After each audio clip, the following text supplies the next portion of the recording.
Assalamualaikum warahmatullahi wabarakatuh. Selamat pagi, selamat siang, selamat sore, selamat malam, kapanpun kalian menonton video ini.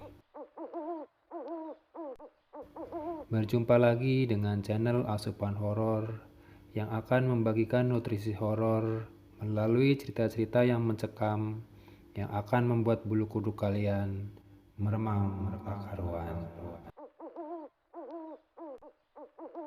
Di video kali ini, aku akan menceritakan kisah Mas Hendro dan teman-temannya yang saat itu masih kuliah di salah satu perguruan tinggi swasta di kota Bandung. Langsung saja kita mulai ceritanya.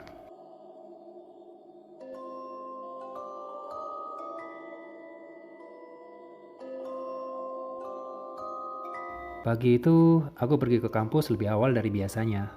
Karena mata kuliah ini dosennya rada galak, jadi nggak boleh ada yang telat. Soalnya, kalau telat dosennya suka berkata, "Silahkan tutup pintu dari luar." Yang artinya, kita nggak boleh masuk. Demikian juga teman-temanku. Kulihat sebagian sudah datang dan duduk-duduk di serambi sambil menunggu ruangan kosong. Karena saat ini ruangan sedang dipakai kelas lain. Jadi modelnya gantian gitu ruangannya. Saat aku sedang ngobrol sama teman-teman, tiba-tiba temanku si UJ datang dengan muka rada kumal kayak orang kurang tidur.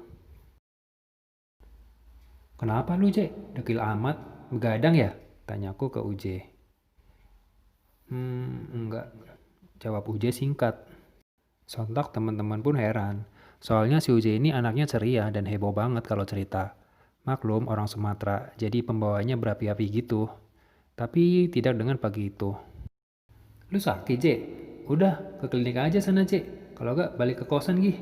Kayaknya gak ada kuis kok mata kuliah ini," saran Rina, dan disetujui oleh teman-teman yang lain. Enggak kok, gak apa-apa gue. Gue cuma rada kurang tidur aja. Soalnya semalam," balas UJ dengan ragu. "Semalam lu kenapa, J?" saut Agus.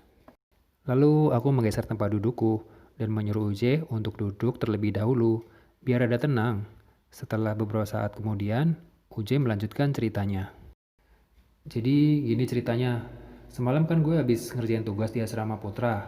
Nah, sekitar jam 1-an malam, gue rencananya mau pulang ke kosan," kata UJ mengawali ceritanya. Oh ya, jadi si UJ ini dia kos di pemukiman warga yang jaraknya dari kampus sekitar 2 kiloan. Dan biasanya UJ ke kampus memang naik sepeda.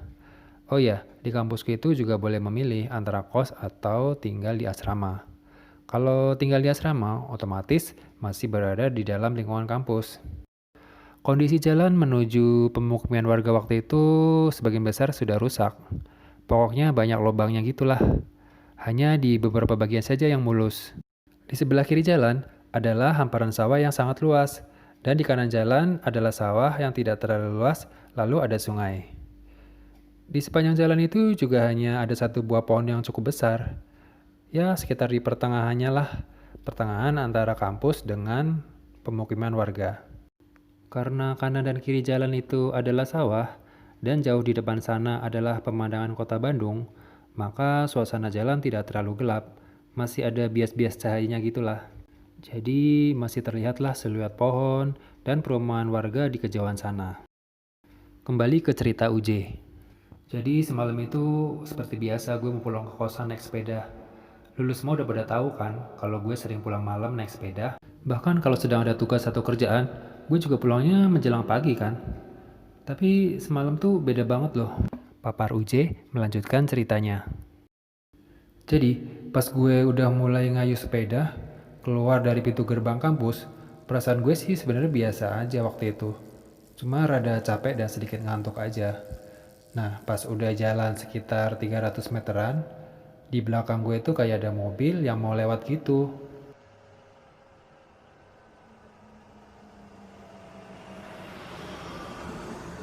Kalian pada tahu sendiri kan, jalan ke rumah kosan gue hancurnya gimana? Nah, otomatis mobil itu tuh jalannya selalu pelan dan selalu ada di belakang gue. Awalnya sih gue happy-happy aja, lumayan lah ada yang nemenin, sekaligus nerangin jalan. Nah, sesampainya di bagian jalan yang agak bagusan, mobil itu ngedipin lampu gitulah. Dan gue langsung ngeh dong kalau mobil itu mau nyalip gue.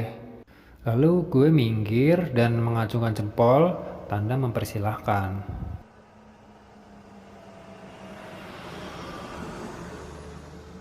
Nah, pas mobil itu sedang nyalip dan lewat persis di samping gue baru tahu kalau mobil itu adalah mobil pickup. Dan di belakangnya kayak ada yang lagi duduk. Yang gue lihat waktu itu kayak ada orang rambutnya panjang, duduk ngadep ke depan sambil menelungupkan wajahnya ke lutut. Bajunya sih kayak putih-putih gitulah. Awalnya gue berpikir positif aja, mungkin itu orang lagi nebeng gitu kan udah malam, ya udah lewat aja gitu. Tapi ketika mobil itu sudah sampai di samping pohon besar yang merupakan pohon satu-satunya di jalan itu, dan itu sekitar 30 atau 40 meter di depan gue lihat penumpang mobil pickup itu geser. Jadi kayak terbang melayang gitu dari bak pickup menuju ke pohon itu.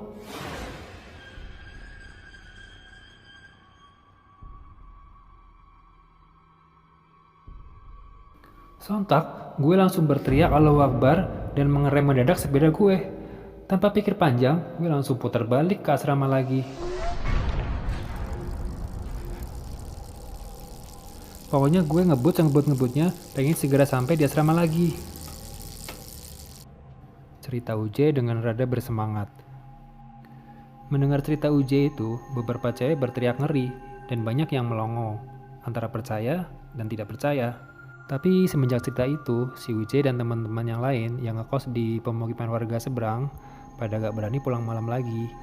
Termasuk aku sendiri pun tidak akan berani kalau harus pulang malam atau bahkan pulang pagi jika sedang main ke rumah kosnya UJ atau rumah kos teman-teman yang lain di kampung seberang. Demikian cerita pengalaman UJ, teman kuliahku dulu pas sedang menempuh pendidikan di salah satu perguruan tinggi swasta di kota Bandung sekitar tahun 2010.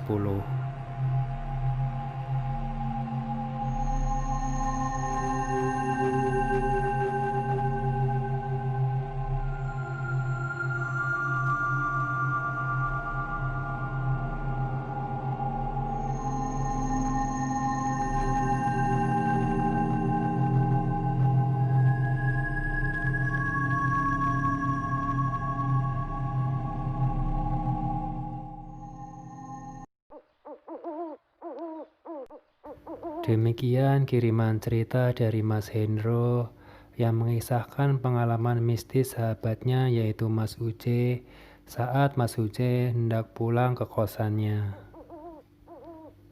Terkadang makhluk dari dunia lain menjadi semakin kuat energinya saat kita sedang berada dalam kondisi yang lelah atau lemah.